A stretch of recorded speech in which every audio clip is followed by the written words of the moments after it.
Hey guys, what's up? Science fantasy is a really awesome genre of fantasy. It's a subgenre of fantasy. There's a lot of different genres of fantasy. Science fantasy is one of them. It's a combination of science fiction and fantasy. And I really think that these two combinations make for really, really good fantasy stories because it's sci-fi, which is pretty cool. It's got like spaceships and aliens and other planets and the future and traveling to other galaxies and things like that. And at the same time, it's got magic, it's got mysticism, it's got the supernatural, it's got wizards. Basically, even though it's the future and it's not medieval, they still have wizards in the future.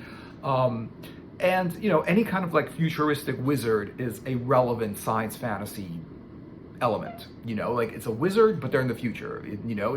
It's a wizard but there's technology. It's technology and it's also fantasy, which I really think like the two go together because they're both imagination that's outside of the present day. It's not your regular fiction story. It's different because of the time periods that it's in.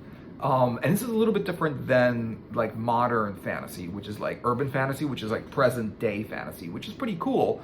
But I think present day fantasy is urban fantasy, which is not exactly science fantasy. Science fantasy is the future. If you watch anything that's science fiction, but it's got magic in it, it's got the unexplained, it's got the supernatural, it's got ghosts, it's got lots of elements that are strange and otherworldly, but not explained by science. Sci-fi has to be explained by science because a spaceship has to have scientific reasons why it travels at the rate that it travels. Like if it's faster than the speed of light, there's a scientific reason for it. If there's a teleportation device that's, people teleport because it's a machine that teleports people from one place to another. People teleport in fantasy stories because of magic.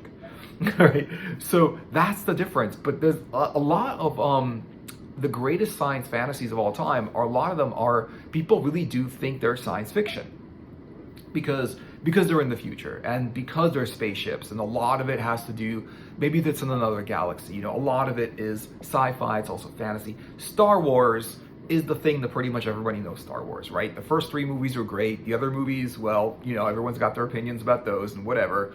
But whatever, I thought the movies were enjoyable. I thought some of them were great. I thought the other ones were enjoyable. I thought they were cool. I didn't really think negatively about the later movies and whatever. I just thought, they were what they were. They were enjoyable, but the first movies are really, really good. So, but the thing about like Star Wars is that it's a science fantasy because of the Force. The Force was this magical force, right? That no one could explain. The Jedis had this power.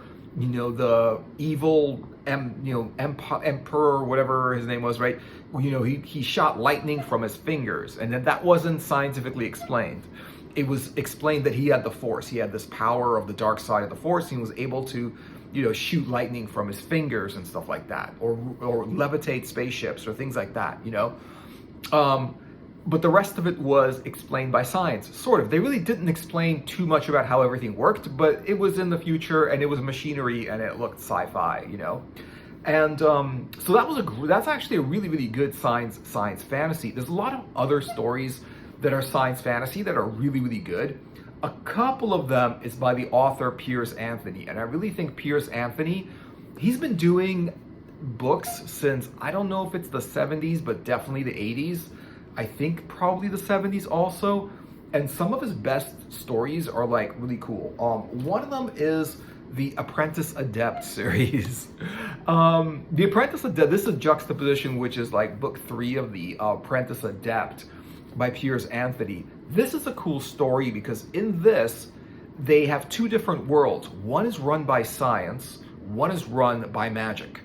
And basically, the Blue Adept, which is this guy, his name is Style, and I think it's Style, right? It's in the and he's the Blue Adept. So basically, he grows up and lives in this scientific, sci-fi world, science fiction world, and then all of a sudden he goes to this like portal door kind of thing, and all of a sudden he's in this fantasy world where he's a wizard in this world. He's one of the adepts. He's the Blue Adept, and there's like red adepts and yellow adepts and black and white adepts and all different other kinds of adepts with different colors, basically, and I guess they all wear the color of their adept hood. And so it's cool because the two worlds is like, there's stories of when he's in the sci-fi world, there's stories when he's in the fantasy world. They don't combine it, but they keep the two worlds separate. And it's interesting that one world is basically the laws of physics or whatever, like, are like dictated by science, the other one by magic. Things work because of magic, and science doesn't work there, which is weird. Because even though there's magic, science should work there because science works because it's science, but whatever. And the other one, this one is a great sci fantasy, and I think like Piers Anthony does science fantasy really, really well. This is the Incarnations of Immortality series, and this is like also the last book of the Incarnation of Immortality series, called An Eternity, about this angel, and it's a whole thing. It's a whole story. You have to read that. It's a great series. That's like, I think, that's one of the best series that he's ever written. Those are both of the really good ones. But I really think that, I really like the Incarnations of Immortality. I think those are like the best series that he's done. I like the other one also. I like his writing generally. Yeah. So basically, the world that this is in is basically there's magic works there and science works there. So, if someone has a car, it can be run by science, it can be run by magic. And so basically, like, one of the characters from the first book, On a Pale Horse, basically rides this horse that turns into a car, that turns into a horse, and can kind of gallop through the air, which is magic, but it's also, the fact that it's a car is technology. So it's not like magic and it's like a horse and buggy kind of magic, but it's got technology. So anything with technology is magic. Another one, and this is a book that I think a lot of people are gonna say it's science fiction. It's really science fantasy. Dune. A lot of people have heard of Dune by now. There's movies, there's been like, people have been talking about Dune, the book, whatever it is. There have been TV shows with Dune. Dune's a good story. It's a great story, right? But it's sci fantasy because yes, it's 10,000 years in the future. Yes, there's all these different kind of like civilizations and planets with like different cultures and different like rulers and all kinds of like sci-fi stuff with like spaceships and transportation guilds that go from one ship to another. But there's a lot of fantasy in it. Like the main character, the whole Kwisatz Haderach, which is like the universe's super being, they didn't really explain why he's the super being other than he was genetically engineered, which means they tried to genetically engineer him. But however, basically he turns into this messiah in this book. And they don't really explain how he does it. It's partly because he's destined to be the Messiah. He is the Messiah, was born a Messiah. It's partly because of genetic manipulation. It's positive, and so they say in the book. And it's partly because of he was eating a lot of spice. And spice basically will extend life. It creates space travel. The spice creates like, he's able to see into the future and things like that. Partly because of that. Once he drank the water of life, which was like also not really explained other than it was the bile of this like worm or whatever, just giant worm, and survived, it was sort of like his little test. If he survives it, he becomes great. If he doesn't survive, then he dies, right? So, but he was the first man to survive the whole water of life thing. Everybody else that did that were Bene Gesserit witches. They were just like women. But because he was a man, he was also like, he became really, really, really powerful and stuff like that. So they don't really explain how that works. They don't explain how spice works, except you can see into the future with spice. So that's a little bit of technology where it's like, oh, they kind of explain why. They don't just say, oh, it's magic, or it's because it's a wizard and because it's a spell or something like that. But it's still partly sort of like unexplained. Partly because in the book, in the story, I don't think they really understand how it works anyway. Like the spice just kind of works and they don't really know how. the water of life kind of works, but they don't really know like a lot about how it works, but it does. And that whole thing where he's the Messiah, that's all like I mean, it's either like it's religion, but it's also mythology, but it's also fantasy. You know what I mean? They don't really explain scientifically. There's no scientific explanation why someone's going to go through this stages and become a messiah, right? And then also at the end of the book, it's a desert planet, right? A desert planet with no water on it at all. No, and all of a sudden when he becomes this super being and defeats the evil Fade character that was in the book after his knife fight with this evil guy Fade from the Harkonnen planet, it starts to rain, and they don't explain how it happens, right? It's like, it's kind of not scientifically impossible for it to start to rain just out of nowhere on a desert planet. Okay, so that is fantasy. And because they could say, oh, because it started to rain because he's this super being, he's this Kwisatz Haderach, right? He's this super being, and that's why it started to rain. It's a miracle, basically. Basically, they said it's a miracle. So it's partly like kind of religious because of the messianic thing, but also a lot of it is fantasy because that's also a lot, Messiah characters are also in fantasy. Sort of like that. Anyone that becomes a super being is sort of fantasy. Superman became a super being. It's fantasy. So there's that. There's another one also that a lot of people don't really think is science fantasy, and this was the inspiration of the movie The Fifth Element. And this is The Inkle by Jodius and Mozarau by Mobius and Jodorowsky. Mobius and Jodorowsky. Mobius is a great artist.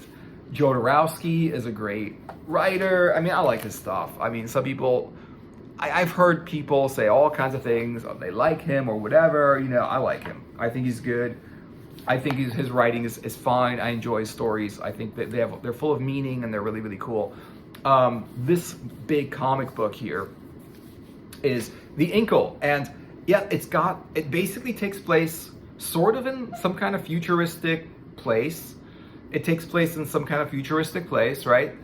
Some kind of other, they don't say where it is, but unless they do, and I don't know, like it's a big book. You don't catch everything, every little detail of it, but it's not even important because like it basically takes place in the future. There's more technology, there's flying cars,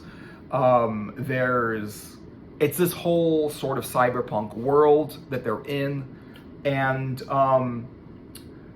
so, but and this guy's having his normal life there in the futuristic world where everything's technology, and then this thing called the Inkle pops out of nowhere, and it's this kind of pyramidical object that whoever has it gets these superpowers. So he is just living, in this apartment with his bird. He's got this little bird with him, which is like this little bird here. That's his pet bird.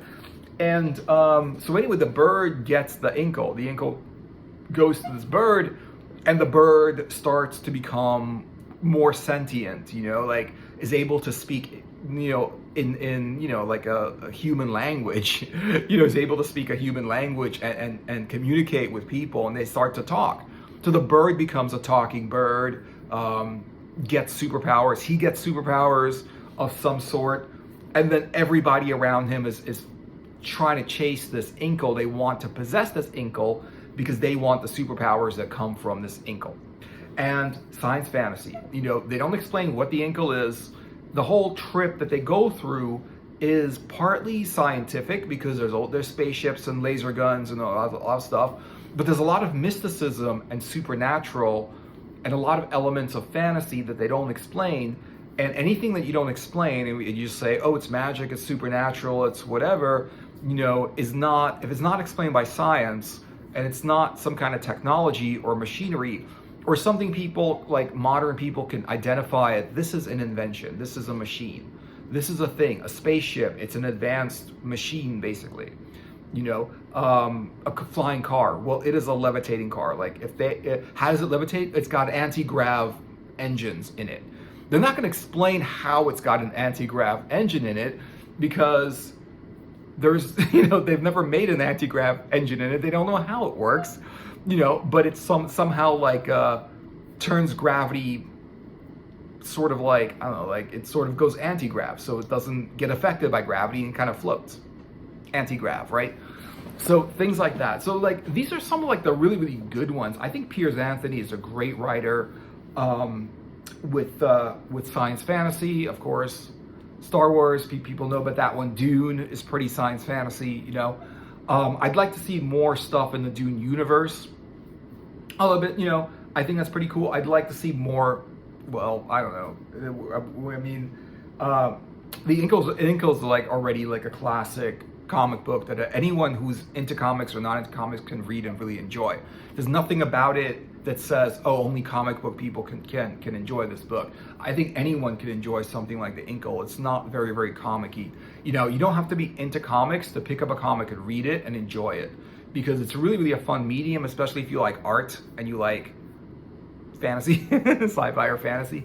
I think that, you know, anyone that likes that kind of thing could like comic books, you know, I guess. And it's not all superheroes. There's a lot of other stories that are not superheroes, because generally people think, oh, if you like comics, it's all superheroes, and it's not. It's a lot of superheroes, 80% superhero, but it's 20% other stuff that's just sequential art and sequential stories, and it's really, really good. So these are just some of the stories and comics and books that are sci fantasy, and you know, and it's a really, really great genre because it takes two different escapist sort of like subjects and puts them together and says, okay, you're not only in another world in the story because it's science fiction and it's high technology, but it's another world because it's like everything's like explained by magic, and there's wizards and elves and all kinds of other beings, and they've got fantasy elements, they've got things that cannot be explained. So thanks for watching the video, man. Guys, hope you enjoyed it, and see you in the next video.